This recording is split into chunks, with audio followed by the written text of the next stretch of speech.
मैं आप सबको केवल वेल्थ क्रिएटर नहीं मानता हूं, एम्प्लॉयमेंट क्रिएटर मानता हूं। और इसलिए एंटरप्रेन्योरशिप जो होती है उसको इनकरेज करना चाहिए।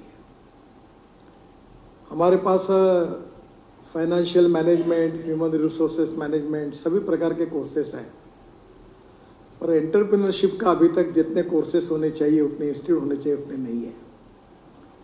और एंटरप्रेन्योरशिप बहुत इम्पोर्टेंट है। और एंटरप्रेन्योरशिप जो है उसमें आपको भी पता है कि कोई किसी सब्जेक्ट में एक्सपर्ट हो या ना हो, और अगर एंटरप्रेन्योरशिप होगी तो निश्चित रूप से उसको सक्सेस मिलता है।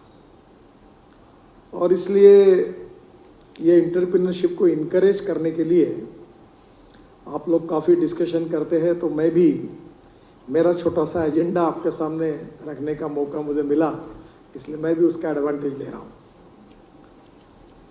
पहली बात तो ऐसी है कि फ्यूचरिस्टिक डेवलपमेंट में आप सब लोग इसके एक्सपर्ट ही हो कि proven technology, economic viability, availability of raw material and marketability, ये चार पिलर बहुत इंपॉर्टेंट है।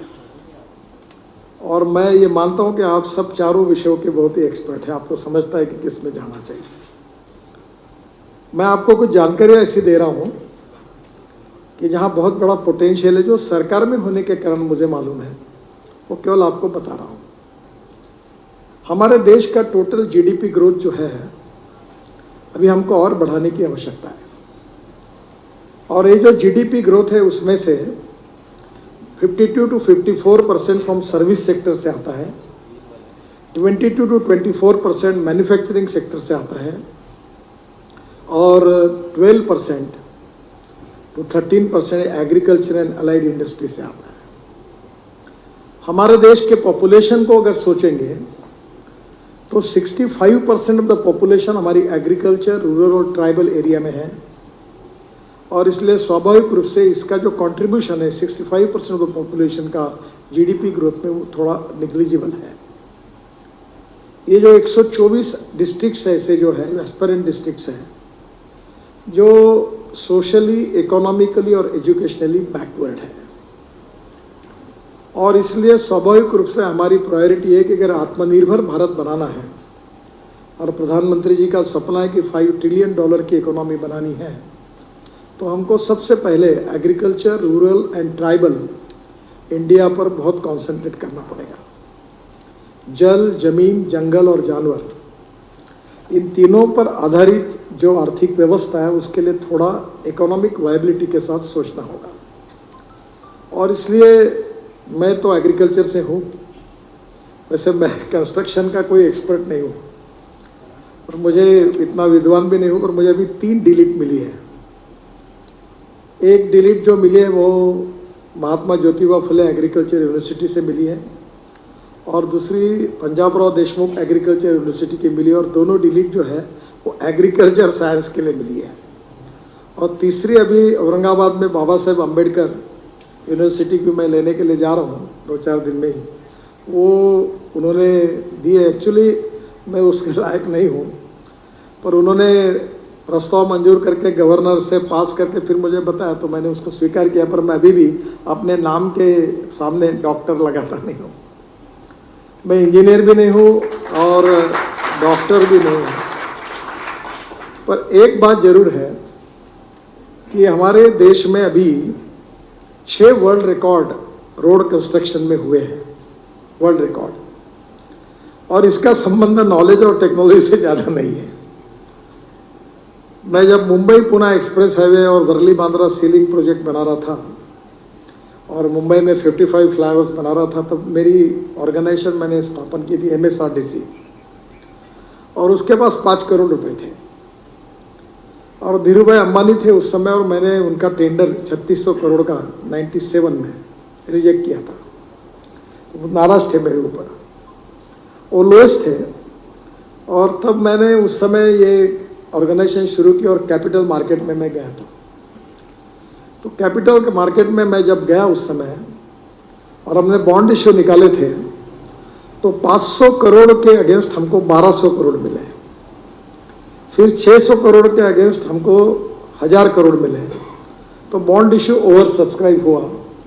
और उस अनुभव ने मुझे बहुत कुछ सिखाया कि जैसे Worli Bandra sea link project, Mumbai Pune express highway, 55 flyovers, इसके पैसे भी वसूल हो गए। मैं तो दिल्ली आ गया, तो अभी महाराष्ट्र सरकार ने मुंबई पुणे एक्सप्रेस हाईवे को 8000 करोड़ रुपए लेकर एडवांस में बेच दिया, मोनेटाइज किया। तो पहली बात तो यही है कि इकोनॉमिक वायबिलिटी इंफ्रास्ट्रक्चर में है। फिर मैं दूसरी बार जब बॉन्ड इश्यू के लिए गया था तो कोचिन शिपयार्ड के लिए मैं शिपिंग मिनिस्टर था, और कोचिन शिपयार्ड में हमें काफ़ी इन्वेस्टमेंट करनी थी। तो मैंने सुझाव दिया कि हम लोग कैपिटल मार्केट में जाएंगे। तो स्वाभाविक रूप से कोचिन में यूनियन जो थी वो कम्युनिस्ट पार्टी और बाकी लोगों की थी, तो उन्होंने इसका विरोध किया। तो मैंने उनको बुलाकर समझाया, देखिए अगर 3-4 हज़ार करोड़ कोचिन शिपयार्ड के पास आएंगे तो हम डेवलपमेंट करेंगे, नए नए शिप बनाएंगे, और इसके कारण एम्प्लॉयमेंट पोटेंशियल बढ़ेगा और आपको रोजगार मिलेगा। और अगर आपको नहीं चाहिए तो मैं दूसरी जगह ये ले जाता हूँ और वहाँ डेवलपमेंट करता हूँ। बाद में मुख्यमंत्री जो थे वो सब कन्विंस हो गए और हम कैपिटल मार्केट में गए, और कोचिन शिपयार्ड आज एक फ्लैगशिप कंपनी है। हमारा बॉन्ड इश्यू ओवर सब्सक्राइब हुआ। फिर मैं कल, अभी एक 4-5 दिन पहले, मैं एक्चुअली फैमिली के साथ गोवा चला गया था, और हमने हमारा NHI में इनविट मॉडल है, अनकन्वर्टेबल डिबेंचर्स। तो मेरे अब मन में एक बात आई कि अब धनवान लोगों से पैसे नहीं लेना है, बैंकों से नहीं लेना है। अब हिंदुस्तान की रोड इंफ्रास्ट्रक्चर के लिए पैसा गरीब आदमी से ले रहा है।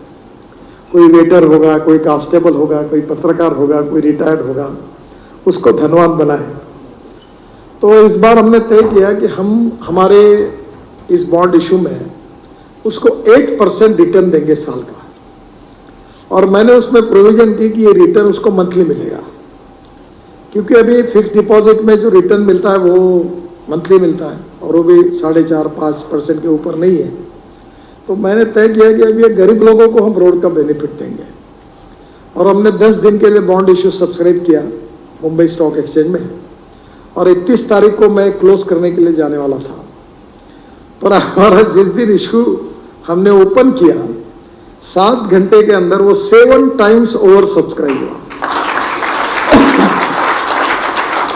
और मुझे 27 तारीख को आकर कानूनी, मैं गोवा से 2 दिन रोज सुबह के फ्लाइट से मुंबई आता था। एक दिन मुझे IIT में भाषण देने का जाता इसलिए आया, एक दिन मैं स्टॉक एक्सचेंज गया और वो घंटा बजाकर उसको मैंने क्लोज किया। तो पहले 7 घंटे में ओवर सब्सक्राइब हुआ। तो मुझे आपको यही कहना है कि अभी मैं तो कहता ही हूँ कि पैसे की कोई कमी नहीं है। मेरा बजट 2 लाख करोड़ का है और मैं 7 लाख करोड़ के काम कर सकता हूँ, और अभी तक मैं 50 लाख करोड़ रुपए के काम कर चुका हूँ। मैं जब शिपिंग मंत्री था तो बजट था 800 करोड़ का, और हमने एक योजना बनाई थी सागरमाला, और वो योजना थी 16 लाख करोड़ की। तो मैंने योजना का डिटेल देने के लिए मेरे बीट के मीडिया के पत्रकारों को बुलाया और एक प्रेजेंटेशन दिया कि ये 16 लाख करोड़ के काम हम कर रहे हैं। तो मुझे एक पत्रकार ने प्रश्न पूछा कि तुम्हारे पास कितने पैसे बजट में? तो मैंने कहा 800 करोड़ है, वो भी उसमें मैं 100-200 के ऊपर नहीं दे पाऊंगा। वो जोर से हंसने लगे, बोले 200 करोड़ तुम्हारे पास है, 16 लाख करोड़ का प्रोजेक्ट ले रहे हो, पैसे कहाँ से आएगा? बोला वही तो दिक्कत है कि मैं आपको समझा नहीं पा रहा हूँ, पैसे की कोई कमी नहीं है, और समझ नहीं पा रहे थे।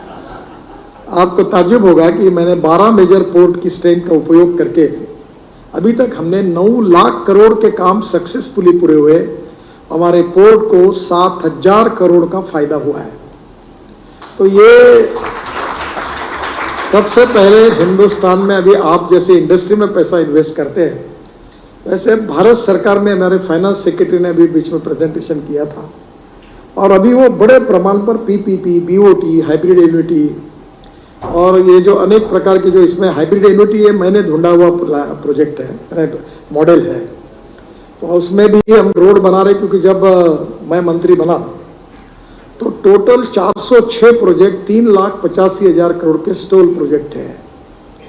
बैंक स्ट्रेस में थी, अब प्रोजेक्ट लगभग NPA हो गए थे। तो उस कारण उस स्थिति में उससे बाहर निकालने के लिए मेरे डिपार्टमेंट में और हमारे लोगों ने मिलकर हमने इंडियन बैंकों को 3 लाख करोड़ के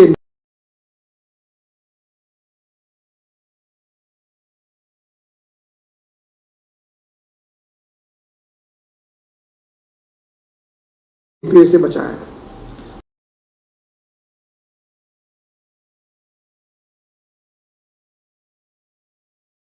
लगभग हमने 40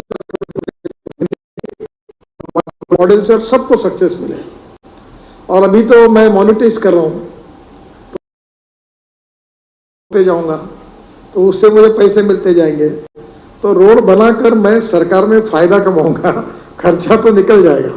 समझो 1000 करोड़ का रोड मैंने बनाया और उसको मैं अगर 15 साल के लिए मॉनिटराइज करूं तो मुझे 1600 करोड़ मिलेंगे, तो 600 करोड़ उसमें मुझे ज्यादा के मिल गया, तो 1000 करोड़ में उनके 10 साल 15 साल में वापस कर दूंगा, तो रोज टोल मिलता ही है।